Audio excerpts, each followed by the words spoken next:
Alors, point suivant, vous pourrez constater que ici, j'ai fait un deuxième trait à 1,5 cm de l'axe de la boîte de dérivation, enfin de l'axe du départ des câbles qui se trouve ici. Ok? Voilà le trait qu'elle a. Alors, pourquoi ai-je fait ça? Eh bien, tout simplement parce que je vais utiliser des attaches pont. Regardez. Alors, ce qui veut dire que je ne peux pas mettre l'attache sur l'axe. Pourquoi? Parce que je vais être décalé. Ok? Donc, j'ai fait un trait à 1,5 cm en retrait. Pourquoi? Parce que mon attache va se trouver sur ce trait-là. Donc, en principe, voilà, ici, le milieu, la ligne qui se trouve là, c'est l'endroit où va passer le câble de terre. Que va passer ce câble-ci. Le câble de terre. Et sur les côtés va passer le neutre et la face. Donc, c'est la raison pour laquelle j'ai fait un trait à 1,5 cm au-dessus ou en dessous, tout dépend de la manière dont on veut mettre les attaches, mais ça permet d'avoir les câbles qui seront placés bien droits. Donc voilà l'utilité de ce trait. Maintenant, nous allons passer à la fixation des accessoires. Alors, fixation de la boîte de connexion. Donc ici, j'ai les traits qui sont déjà dessinés. Je vais placer ma boîte au bon endroit en vérifiant que je suis toujours dans l'axe, ici dans l'axe du trait que j'ai fait, et dans l'axe que j'ai ici, donc sans oublier que je vais devoir mettre les attaches. Voilà, donc ici je suis dans l'axe du trait au-dessus, et ici j'ai ce trait qui se trouve là, et qui se trouve ici, qui va me permettre de fixer mes attaches pour les câbles.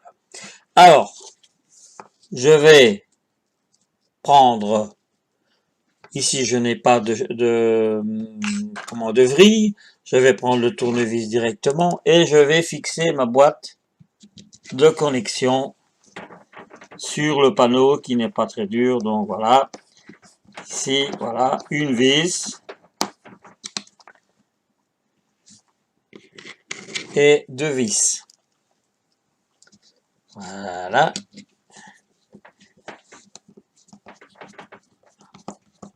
Donc je regarde à ce que ma boîte de connexion tienne bien. Je ne force pas de trop car c'est du plastique. Voilà, et ma boîte de connexion est fixée. Voilà. Ensuite, je repose ma boîte de connexion et je vais venir placer mon socket sans mettre la partie intérieure. Ok?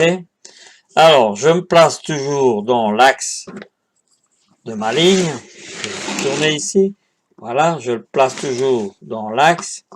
Voilà, je le place bien droit. Donc, ici, c'est l'axe de mes câbles. Et ici, c'est la pose pour mes attaches.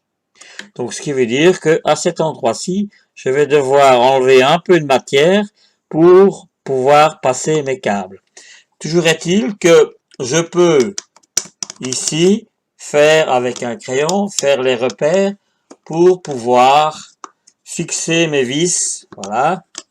Pour fixer mes vis, pour fixer la carrosserie du socket. Donc voilà, ici j'ai les deux points qui sont faits.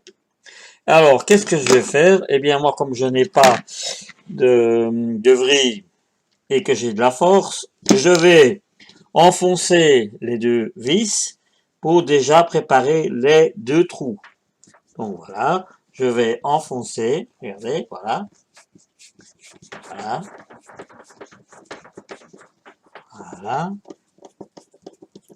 Et la même chose à l'autre. Voilà. Voilà. Une fois que je suis presque arrivé au bout, j'arrête. Voilà. Voilà. Donc ici, la préparation de mon socket est prête.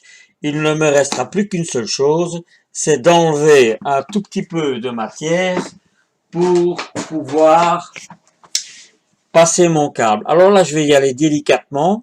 Je vais enlever ici un tout petit peu de matière. Voilà. Je vais y aller tout doucement parce que c'est du plastique et ça casse très facilement. Voilà. Je vais juste enlever pour le passage de mes 3 câbles. Voilà. Regardez ici. Voilà. Ici, j'ai juste enlevé le passage donc de mes 3 câbles qui vont ici venir se passer et raccorder le socket.